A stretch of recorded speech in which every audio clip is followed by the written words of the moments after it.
Hello everyone, my name is Danielle. I'm a reader, I'm a student, and I also read a lot. And I want to talk about some books on my physical TBR. Now, I do not get a lot of chances to read for fun. I'm an English major and history minor. So I read a lot. I read a lot of fiction and I also read a lot of nonfiction. So that does require a lot of my time, a lot of my energy. A lot of school does take up a lot of my reading attention. And the few times that I do get free time, oftentimes at the end of the day, I'm too tired to read because I have been reading all day. I do think that this conversation can still be useful to talk about the types of books that are on my TBR. I do have a whole bookshelf filled to the brim with books, as any English major does. I want to talk about some of the books on my physical TBR, and maybe it will influence you on what you want to read. I have done like TBR videos before, but I don't think I have ever done a physical TBR. No, I don't think so. If I have, and you link it down below, I will honk my clown nose and you will get your high praises. But I don't think I've done it. I didn't look, but I don't think I have done it. I don't know. I've filmed like so many videos at this point. I still do love making videos, so that's why I'm here. And I wanted to talk about my physical TBR. And I feel like there's nothing else to do but to get started. Well, first, I feel like we all have a physical TBR. We all have books that we want to read. And to talk about that, I feel like it's useful to talk about the physical TBR because those are books that I physically own, that I bought at the bookstore with the intention of reading, and I'm at a point where I have not read them yet. And some books I've had for years. A lot of these books I've had for a long time, and I haven't read them. So let's just get started. It's a book that I did mention years ago in a video. I don't know what video, but I do remember mentioning in a video, and that was Crush by Richard Seiken. This is a poetry book, and that was recommended to me by Shaylin Bishop. If you don't know her, she is one of the OG author tubers. Yeah, she writes, they write literary fiction. I've heard that this poetry book is great. Everyone that I've seen on Instagram loves this book, so I am interested in the book as well. A lot of people that I trust that write poetry that I enjoy, a lot of people that like the same poetry that I like, have recommended this book to me. So yeah, I will peruse this eventually. Look, it's a poetry book. It's so thin. It's so thin. Why haven't I read it yet? But like, time. It's just managing the time. I don't know how to summarize poetry because usually I give like a summary into what I think the book is going to be, but I don't know how to summarize poetry. I think it covers queer topics, what it means to be a man. Hopefully it's a good book. I think it will be. I trust it will be. Next book on my list is a old popular book. It is The Leavers by Lisa Ko. This is a story about a teenage boy. I think he's a teenager, where his mom worked at a salon and his mom disappeared, so he's trying to figure out what happened to her. He's Chinese, not Taiwanese. He's Chinese. And it's talking about what it means to be American or American enough, being Chinese, and I believe he's adopted by white parents, so there's also there's a big commentary on race. In addition to, I feel like a lot of the hype from this book came from white people being surprised at what happens at nail salons. And they're like, oh, I cannot believe it. And I'm like, yeah, that happens. I can't talk about it in a YouTube video. You can Google it. But yeah, that happens. To me, as an Asian American who already knew what happens at nail salons, I was like, I was giving bombastic side-eye.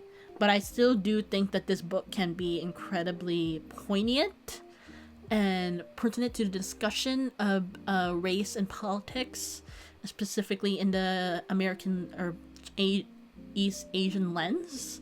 So I am interested to read that because, if you don't know, I am East Asian / Southeast Asian, Filipino, Chinese, Japanese, etc., etc. I'm interested to read that book because of this. Next book is by a favorite author. It is her short story collection, and it is 19 Birds and a Black Claw. No, 19 Claws and a Black Bird by Augustina Basterica. So it's a short story collection. She writes horror mainly, like dystopian horror, amazingly / disgusting description, which is one reason why I love her. And there's a sticker on here. No! I hate the stickers on books. Peel it off in one go. Beautiful.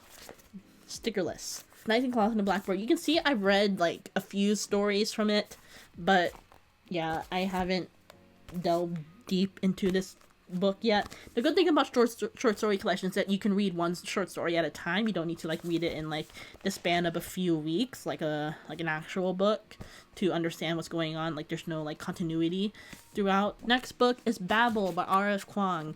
Yes, I have not read this book yet.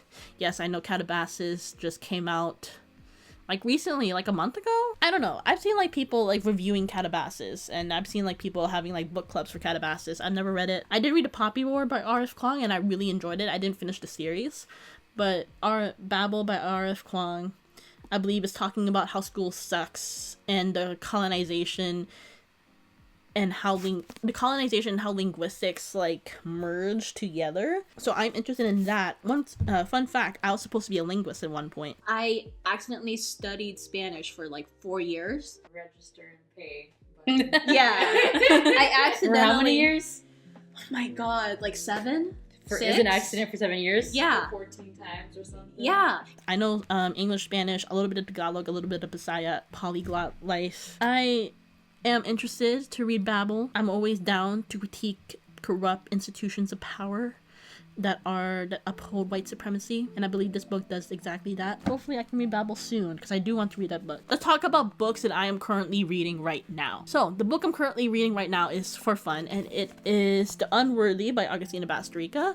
As well, it is a story. I can see I am 2/3 of the way done with this book. It is a story about it's in a dystopian future where a nun is trying to become a more higher up nun, and it follows like the horror that she witnesses and the amount of pain and flagellation that she goes through to eventually get to that role. I don't know if she actually does achieve that role. I haven't gotten to that part of the book yet. I assume she does, but I don't know. It feels like you're wandering while you're reading this book, which makes sense because the narrator herself just wanders and doesn't really have a she's not making a lot of strides to become a more powerful, higher up level nun. In this book, we see ways that she's like defying the rules set before her. Like she is writing. She's writing, and she's not supposed to write. This whole book is her journal, pretty much. So yeah, she's not supposed to write. She has no ink, so she writes with her blood sometimes. I was unaware that Agustina Bastrica wrote this book in Spanish. I know Spanish. I think I mentioned that in this video already. I know Spanish, so I've read a couple of her books in Spanish, but this one, this is in English.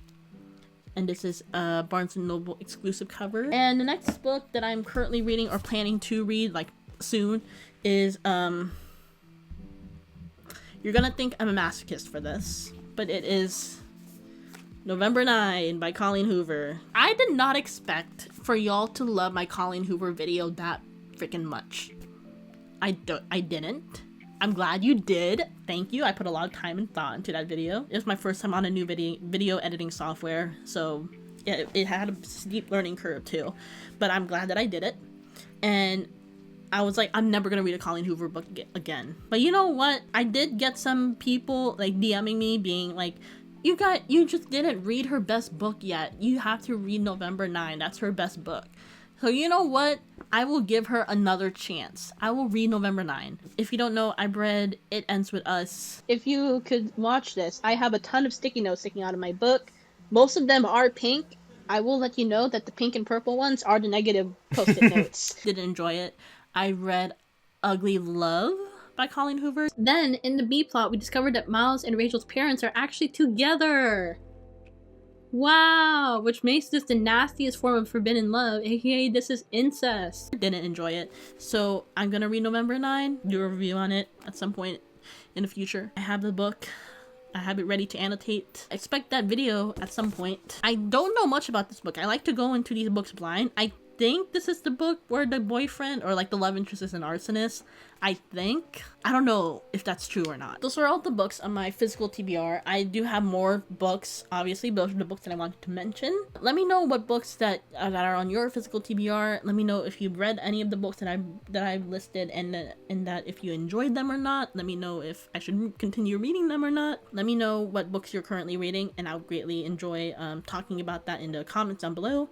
But yeah, thank you guys so much for watching. I am trying to post new videos every Monday at 5 p.m. Pacific Standard Time. I would greatly appreciate it if you subscribe down below. Check out my channel. All my socials are in the description. Thank you guys so much for watching, and I'll see you again next week. Okay. Bye!